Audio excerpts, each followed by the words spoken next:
Welcome, grade 12s. Yes, accounting once again. Remember, we are preparing for the final exams, and today's lesson, we're looking at a little bit of this and that and this much more. So keep with us because you'll see we were looking at pertinent, important aspects of the accounting curriculum. So from myself, Ashraf Patel, and yes, the crew, James and Abi, welcome aboard the flight, the accounting flight, to our final destination. Here goes. It says, calculate the following: the buyback of shares that will appear in the retained income note. Okay, now let's look at the information that we have. We are told that we have ordinary share capital at the beginning of the year of 4,620,000, and your share capital at the end of the year is 5,388,900, right? The question wants us to calculate the amount that will appear in the retained income note. Now, obviously, you know that this means that we have to calculate the average price of our shares. Let's see what's happening here. We are told that at the beginning of the year, which is the 1st of March 2015, we've got 2,310,000 ordinary shares were in issue on the 1st of March. During the year, on the 1st of April, we issued a further 390,000 ordinary shares. And at the end of the year, or sometimes during the year, 170,000 ordinary shares were repurchased in September at 3 Rand per share. Right, so obviously the 3 Rand per share is the total amount that we are paying back per share. But what do we require? We require the average price per share to work out the price above the average price for the retained income note. Okay, now be careful here. Watch. Let's start off by saying we've got 2,310,000 shares, right? Then we issued a further 390,000 shares. Okay, so if we add that together, this will give us 2,310,000, 2,310,000, right? Plus 390,000 to give me a figure of 2,700,000. Okay, but what happened? Watch what happened. We are told that, let's get there, right? We are told that we repurchased 170,000 ordinary shares were repurchased when? In September. Okay, this means therefore we got to subtract 170,000 shares, okay, and minus 170,000 shares will give me a value of 2,530,000 shares. Now, what is important here, extremely important, is the fact that we are given the balance of our ordinary share capital on the 29th of February. That's right. That is representative of how many thousand shares? Clearly you can see that the 5,388,900, so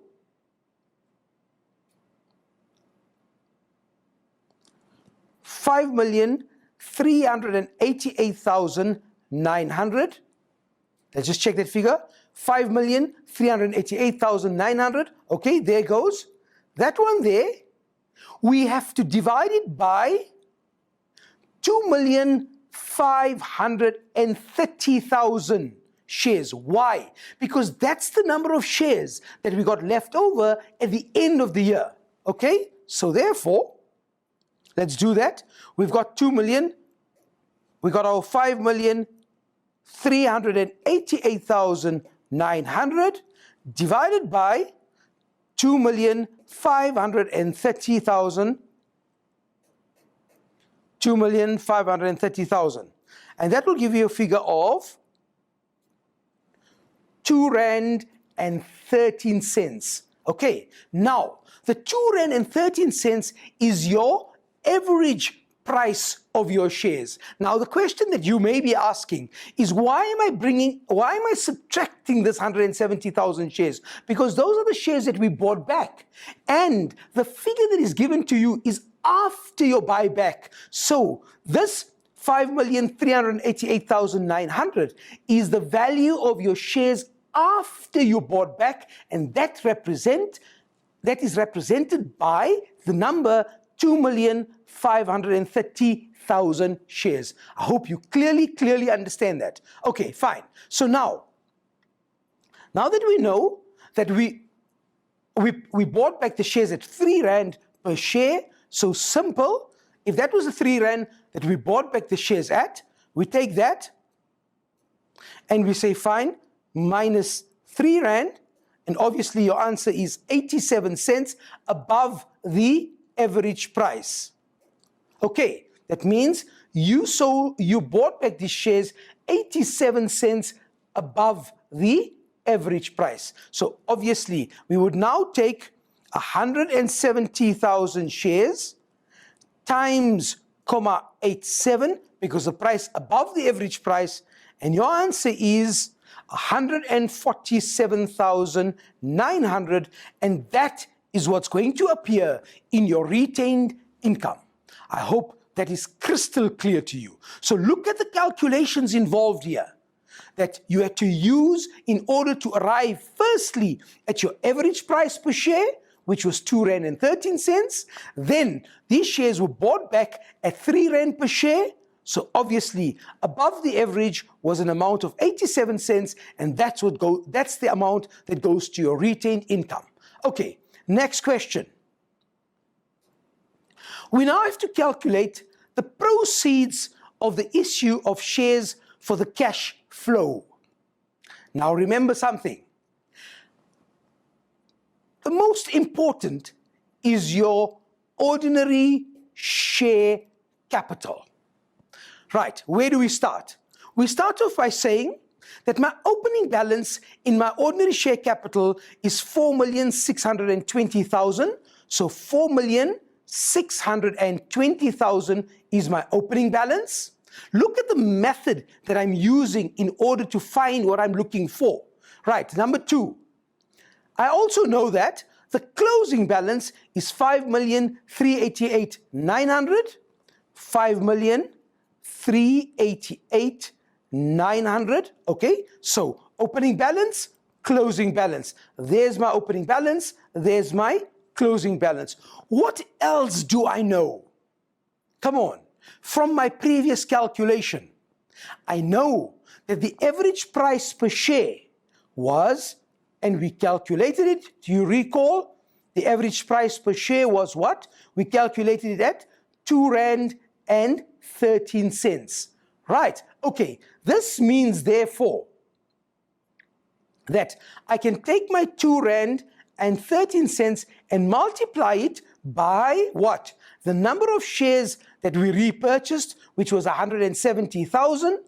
So clearly you can see, what am I calculating here? Let's do the calculation. And whilst we are doing the calculation, we'll do the talking as well. So 170,000 was the number of shares that we repurchased. 170,000.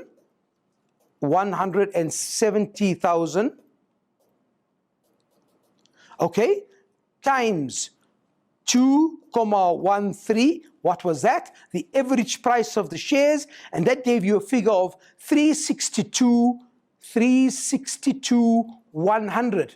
Let me take you back. What am I doing? The average price of the share is the amount that will feature in my ordinary share capital account. Clear? Right. Therefore, in this account here now, I've got my average price of the shares that were repurchased. I've got my opening balance. I've got my closing balance. All that I need to do now is find the missing figure. And how do I do that? Very simple. This is what we do. We say 362,100 plus 388 no, it's not 388. Let's just get this calculator to a place where we can see all our figures. So once again, let's delete that. Let's go back to it. So it's 362,100 plus 5,388,900 minus 4,620,123, and that gives you a figure of 1,131,000. And this, grade 12s, is now what we call the proceeds of the new shares that were issued. Clear? Let's recap. And you can see why I'm recapping, because of its importance. Number one, slot in your opening balance. Let's take another color there. There's your opening balance. Number two, slot in your closing balance. There's your closing balance. Number three, slot in the buyback of the share. But be very careful. You want to buy back, and the price that goes into your ordinary share capital is the average price. Therefore, the 213 times 170,000, because the price above the average price is what featured in my retained income note. Recall, we just did that calculation, right? Just one more thing. If you take the 170,000 shares and you multiply it by 3 Rand, let's do that. Okay, so we've got 170,000, 1, 2, 3, times the 3 Rand, that's 510,000. This 510,000 will be the total price that we paid for those shares. And this is what's going to go into your cash flow statement. Remember, for the price of the shares that were repurchased. I hope you understand what we have done so far. Clear, guys? Brilliant. Let's move on. Now we are told that the financial year of the firm is the 1st of March to the 29th of February 2016. You are given your sales figure of 3,402,000, which is a given. You are expected to calculate the cost of sales. Straightforward, isn't it? However, you are told that goods are sold at a profit markup of 50% on cost. Okay, so step number one, this is what we do. That's what we're going to be doing. We say that my cost price, my markup, and my selling.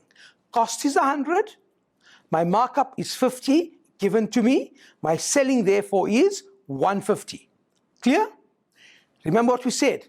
The amount that you want to calculate must always be on top. Not inside, on top. 100 over my selling price, which is 150, times the actual selling price. And you want an easy way to remember that, don't you? So, ASP, that stands for Ashraf Patel. Aha, easy way to remember it, isn't it? So, 100 over 150 times the actual selling price is 3,402,000. However, watch this. They tell you that the sales amount includes an amount of 27,000 Rand for old stock that was sold to cash customers at 10% below the cost. Okay? This was sold at 10% below the cost. So step number one, watch what I'm going to do. I take my 3,402,000, 3,402,000, which was the original sales price. I subtract the 27,000. Okay? Remove the 27,000. And so we've got 3,402,000. Okay, have we got all the zeros in there? 3,402,000, right? Minus 27,000. And this will give me a figure of 3,375,000. Okay, Got it. So we got 3,375,000. Now, if I take my 3,375,000, then it's easy to calculate my cost on this figure. Why? Because it's 100 over 150 times 3,375,000, okay? Because those were your normal selling prices where you sold the goods at its normal price. Therefore, we've got that times 100 divided by 150, and this will give me 2,250,000. Okay, so the 2,250,000 would be the cost price of that sale there. Okay, now, does that conclude the question?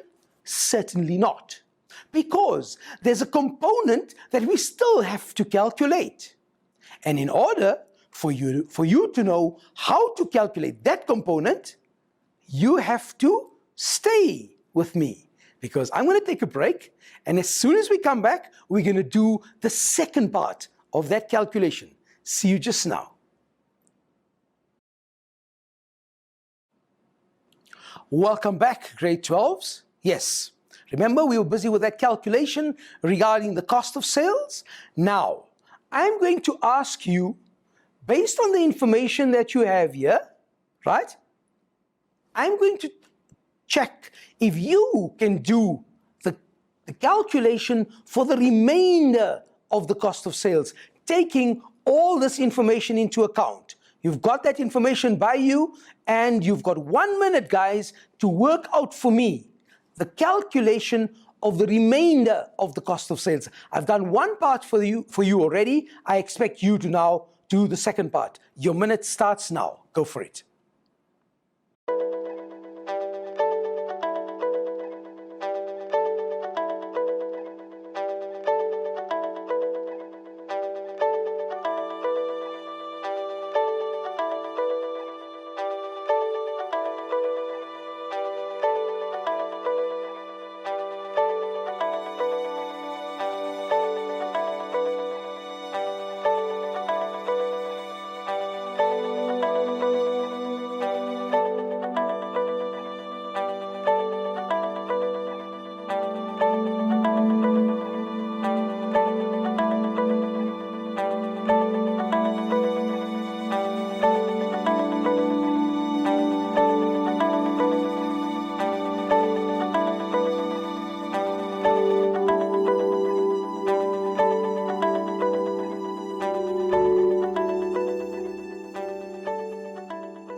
Welcome back, grade 12s. Okay, dokes, here goes.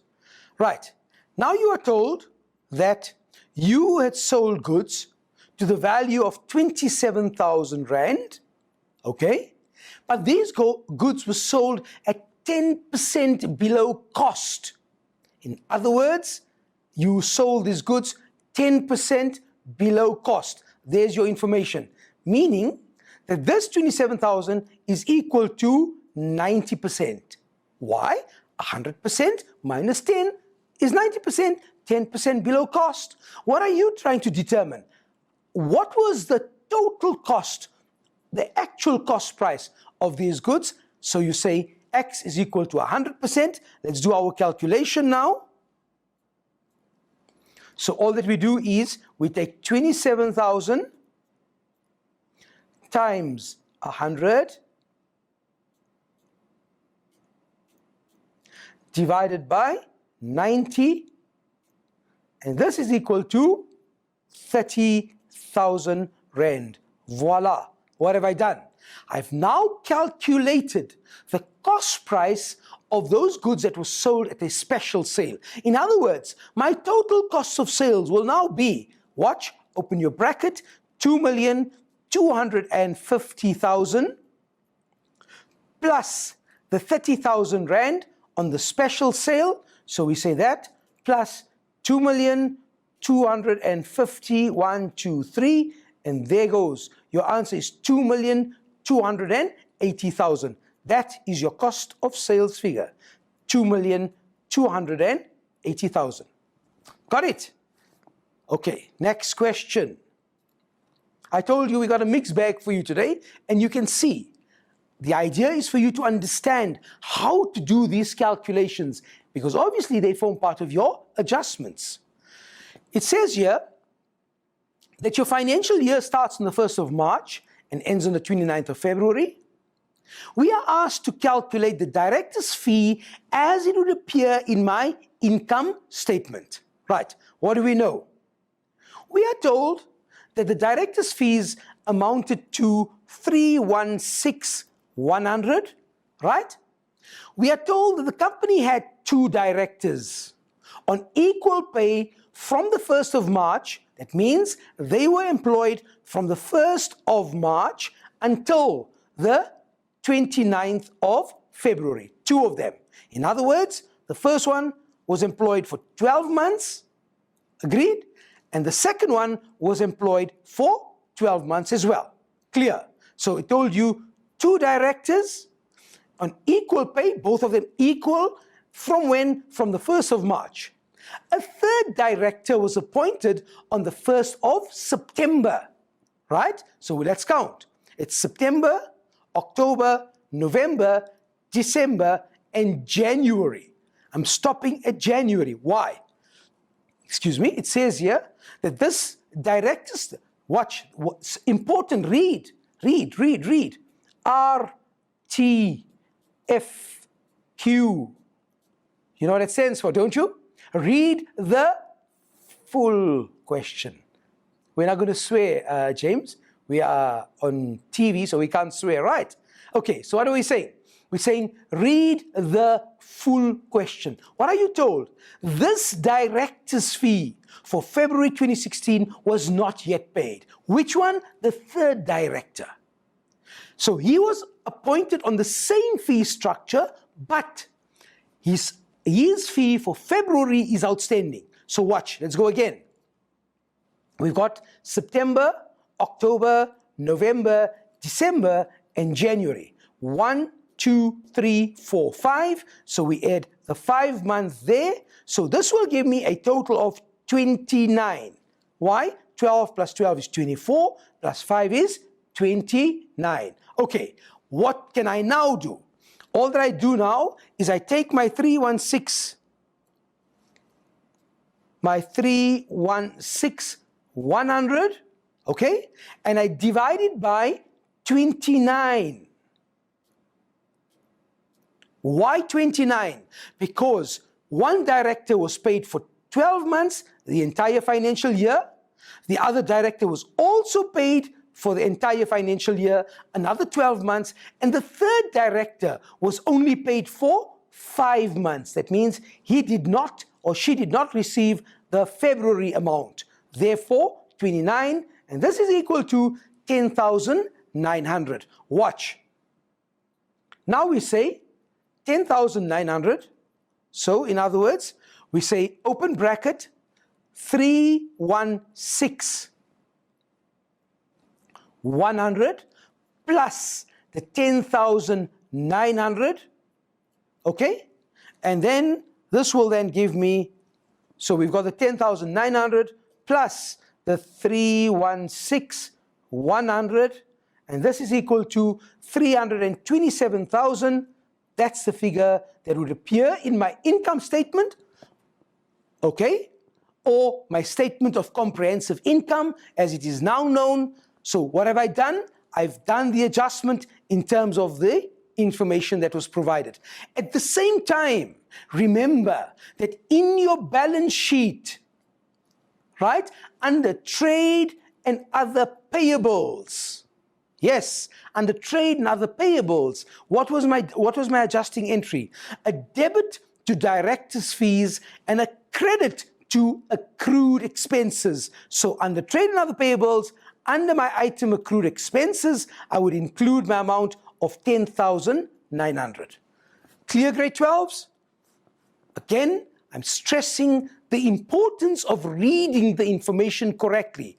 Once again, just to make you absolutely certain, it said this director's fee, which one? The new guy, was not paid for February. Therefore, we have the 5 indicating the 5 months since the appointment. Okay, brilliant. Let's move on. In this question here, we are told, once again, the financial year starts on the 1st of March and ends on the 29th of February. It says here, show the provision for bad debts figure that will appear in the balance sheet, right? Or, remember, it's now called the statement of financial position. So either called balance sheet or statement of financial position. You are expected to calculate that figure based on the information that is given to you here, right? And there's the information that's given to you.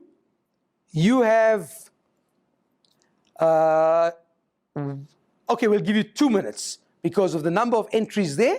We'll give you 2 minutes to see if you can get to that figure. Your 2 minutes start now. Go for it.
Welcome back, grade 12s. Okay, let's start off by doing this here.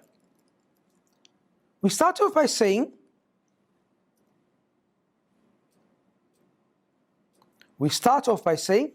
this is the information that's provided, okay? And what do we have here? Let's do a debtors control account in terms of information that we have. Right, what do we know? Our debtors control has a balance of 280,200. So 280,200 is my balance on my debtors control. First one, a check received in settlement of an outstanding balance of 3,600. That means the account that was outstanding was an amount of 3,600. Less the 5% discount was dishonored due to insufficient funds. Double entry. Watch. A debit to debtors control with the full amount, which is 3,600. So you debit your debtors control. What are you going to credit? We don't need this, but just to show you that you're going to credit bank and you're going to credit your discount allowed. Are you with me? Because there was a discount involved. Right? Let's work out the discount. So all that we say is fine. It's 3,600. 3,600 times the 5%. That's equal to 180. Okay, so if that was 180, your discount was 180, then obviously this figure would be 3,600 minus your 180, and that would be an amount of 3,420. Okay, so that's 3,420. Now the reason I'm showing you these entries here on the side is to make it aware to you that because there was a discount allowed involved, the contra entry affects three accounts. You would debit debtors control with a full amount of 3,600, and you would credit bank with 3,420, and you would credit your discount allowed with 180 Rand. Remember that this 180 is going to impact on your income statement because you have an item for discount allowed. Clear? So whatever the total is here, whatever it's going to be, that minus that is going to appear in your income statement. Whatever your bank balance is here, that would impact on the calculation. So if the cash and cash equivalence note is asked for, you would see that it would impact there as well. Right, coming back to my debtors control. Then we are told that a debtor with a credit balance of 1,200. Now watch this here. Always do this so that you understand what you are doing. There's your 1,200. It's a debtor. So there's the debtor. Okay? A credit balance of 1,200. You want to transfer it to your creditors ledger. What do? You will debit that account to close it, and therefore this debit tells you that you have to debit your debtors control account with 1,200. Clear, guys? So put in the original position, and the original position was a credit in the debtors control of 1,200. So clearly you can see that your contra will be a debit to your debtors control and a credit to your creditors control. Can you see your entry? There's your entry. I'm just doing it on the side to give you what entry you would put into your debtors control account. There's your entry. And the reason I selected it is just to show you that the 1,200 is then taken out of debtors control. But the original entry, in order to do that, was to debit your debtors control. Okay? So this then leaves you with all the entries that you have in your debtors control. Now, we've got to work out our provision based on 2.5%. And obviously, you want to know how we're going to do that. So the place to be, guys, is with Ashraf and crew. We'll see you in just a while. Welcome back, grade 12s. Yes, we're busy with the debtors control account. Remember, the question we had to answer was, show the provision for bad debts figure that will appear in the balance sheet. Okie dokes. Right, now that we have all our adjustments for debtors control in place, we can go ahead and do that. So all that we do is, we got a 280,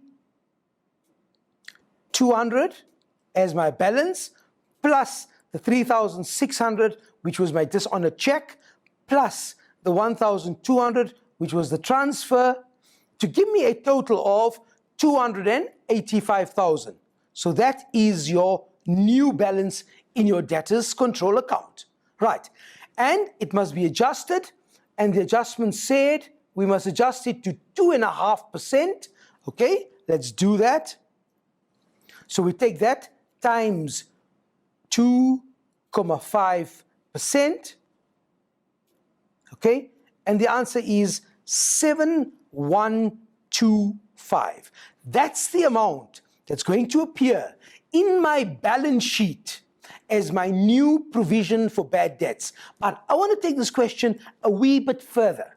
Although the question didn't ask for it, I want to take it a wee bit further just so that you understand what's happening. Watch. So here's my provision for bad debts. Okay, and the provision for bad debts had a balance of 9025. So 9025. And yes, somehow we find that people always battle with this here, so maybe a good time to do it. 9025 is the balance in my provision for bad debts. What do I know? I know that my new provision has to be 7125. Remember, that's the one that goes to my balance sheet. That's what the original question wanted. Right, but If we were doing the income statement, what would we do in this case here? Watch. You take your calculator. You've got the 7125. I'm just going to take a shortcut here. Okay, let's go the proper route. You've got 9025 minus 7125.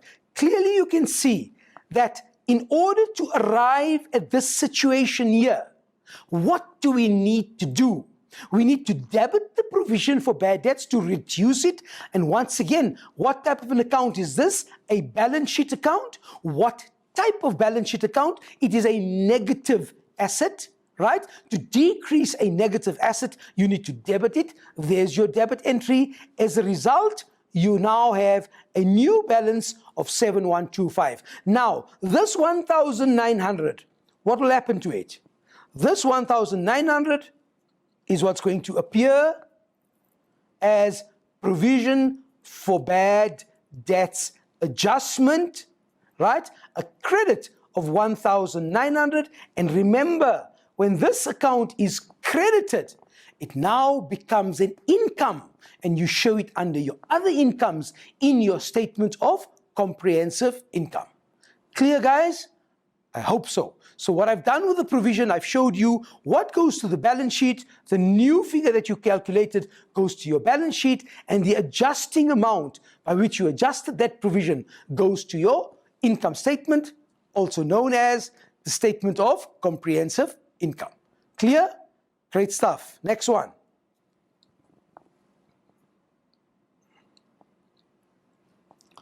The financial year starts on the 1st of March and ends on the 29th of February. Calculate the rent income figure for the statement of comprehensive income, also known as the income statement. You are given the rent income and you are told that your rent for February 2016 was outstanding. Note that the rent increased by 7% on the 1st of January 2016. You have 1 minute to calculate your rent income figure.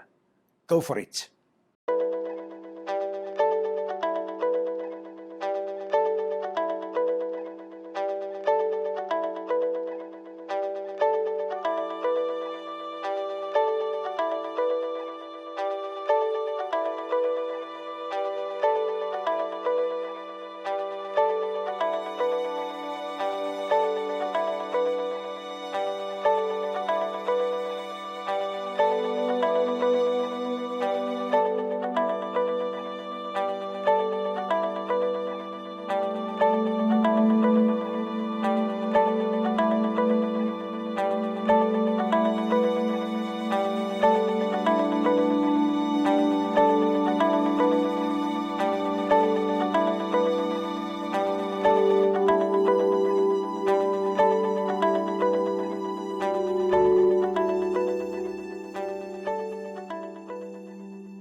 Welcome back, grade 12s. You remember from our previous lessons, we've had something like this before. Let's do it one more time so that you are absolutely sure how to handle a question like this in the exams. Right, what do we know? That my old rental prior to the increase was 100, right? 100%, that's all that I know. And for how many months was that old rental? Because if your year started in March and the rent only increased in January, so this would mean that March, April, May, June, July, August, September, October, November, and December is 10 months. So there's the 10. So those are the 10 months. And which are those 10 months? Starting in March, ending in December. And that will give you 1,000. Clear? Right. What happened to your rent subsequently? Your rent increased by 7%, so it's now 100 plus the 7 to give you 107. And for how many months did that happen? That happened for 1 month, because they're telling you the rent for February is outstanding. So this only the January rent did we have at a 107. So 107,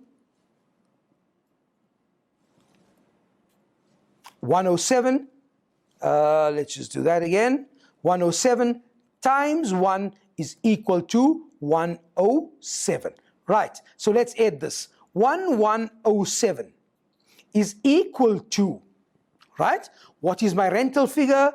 98,523. Clear? What are you looking for? What is it that you want to calculate? You want to know what was the rental for the 1 month that was outstanding. Now that month was a 107 month. Therefore, 107 is equal to my unknown. Clear? Right, let's do the calculation now. So, all that we say is 98,523 times 107 divided by 1107, and it's equal to 9523. What is that? That's the 1 month rental that we have not received as yet. And therefore, what are we going to do now? Very simple. Open my bracket for rent income, put in the 98,523, which is the given figure, right? It's rental that is due to us that we haven't received, so we will debit accrued income and credit my rent income with 9523, and obviously we've got the 9523 plus 98,523, and that gives you your rental figure of 108. Let me just check if that is, let's just do that again. 98,523. Those figures are not right. 98,523 plus 9523, and that is equal to your new rental figure of 108,046. Right, so this means therefore that your rental was outstanding for 1 month, and therefore your double entry was a debit to accrued income, a credit to rent income, and there's your new rent income figure. Clear, guys? Okay, let's move on to the next question. It says here that we're dealing with an asset disposal, right? Financial year given to you, we are expected to calculate the profit or loss on sale of asset. They say the asset disposal amount represents the cash received for the sale of equipment on the 31st of December 2015 as recorded in the CRJ. Apart from this, no other entries were made. Okay, now, very simple. Whenever you are dealing with an asset disposal question, remember the table. Depreciation, cost price, accumulated depreciation, carrying value, selling price, profit or loss. Let's go for it. We know that our selling price was the amount that was given, which was 15,000. So there's my 15,000. Clear? Right, what else do I know? I'm told that the cost price of the equipment that was sold was 66,200. Clear? And the accumulated depreciation was 43,225, and immediately I put a plus sign there. Why? That's my balance at the beginning of the financial year. How do I depreciate? I depreciate by 15% per annum on cost. So immediately I go in and do my calculation, and I say art, amount, rate, and time. So I take the 66,200 over 1 times my rate is 15 over 100 times my time. When did I dispose of the asset? Watch. The asset was disposed of on the 31st of December. So in other words, it's March, April, May, June, July, August, September, October, November, December. 10 months. So times 10 over 12. Okay? Let's take our calculators and do that calculation. So what do we have? We've got 66,200 times 15% percent, right, times 10 divided by 12, and my answer is 8275. Watch, 8275 is my depreciation. Add it here, 8275. So we got that plus 43,225. What am I doing? I'm adding my accumulated at the beginning of the year to my current depreciation, and that gives you an amount of 51,500. Right, so that's equals to 51,500. I can now calculate my carrying value, which is that minus 66,200. Remember, I'm taking the shortcut, which is 14,700. It's just ignore the sign there because I just used the figures just to quickly get to my answer. Now the question that you ask yourself: did I dispose of my asset for greater than the carrying value, less than the carrying value, or equal to the carrying value? Watch. My selling price was 15,000 and my carrying value was 14,700. So obviously my selling price is greater than my carrying value. Therefore, this tells me that I have made a profit on sale of asset, and the profit on sale of asset is 300 Rand. I have not made a single accounting entry, but I've calculated my profit or loss on sale of asset just based on the information that I'm using here. Right, another hint of advice. Watch. This depreciation would be part of your depreciation in your income statement. 8275 would be one component of your depreciation. You would still bring in your depreciation on your old equipment, the equipment that you did not sell and you utilized for the entire year. So that component you would add to it.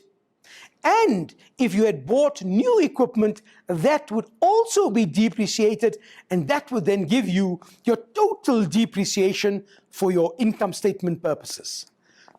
Another important factor that you must take into consideration is that this carrying value here, whenever you are doing this, put a big 3 alongside it. Why? Because this carrying value is what you're going to use in note number 3. When you are doing your note number 3, the fixed assets note, and it says disposals at carrying value, that's the figure that you're going to include in note number 3. So once again, grade 12s, important, draw up your table. Put down this information. Look at the method that I've used, because if you use that method, I promise you, asset disposal will be a piece of cake. And you know my favorite? Chocolate cake. That's right. Well, grade 12s, that brings us to the end of today's lesson.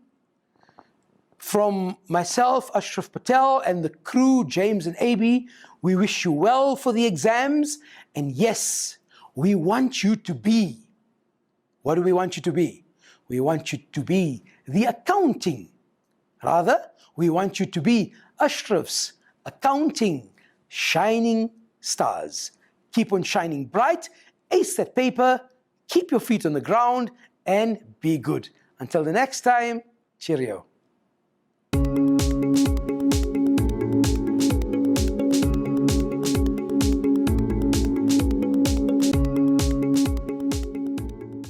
Siyabangena. Woza Matrix is back and better than ever, with catch-up lessons, revision and learning support on more platforms than ever before. There are great support materials on the DBE Cloud. Find us on television and revise 10 subjects. And if you miss something, relax, Ntwana. Go to our YouTube channel or DSTV catch-up. Need help? Check out Vele, our Telegram-based chat platform where teachers are waiting to help you. Prefer WhatsApp? Send questions or voice notes to our Woza Matrix WhatsApp line. And that's not all. Want to test yourself? Check out the Matric Live app. Hey Matrix 2021, we've got you covered. Confused where to go? Visit the Woza Matrix website at wozamatrix.co.za. Woza Matrix. Hey South Africa, September means it's time for Siyavula's annual 1 million maths competition. where you can practice maths and science questions online with great prizes for both learners and teachers. It's a chance for you to learn and win. To enter, sign up at siyavula.com and opt into 1 million maths. Good results in maths and science can open the door to a brighter future. So sign up to Siyavula today and join the competition.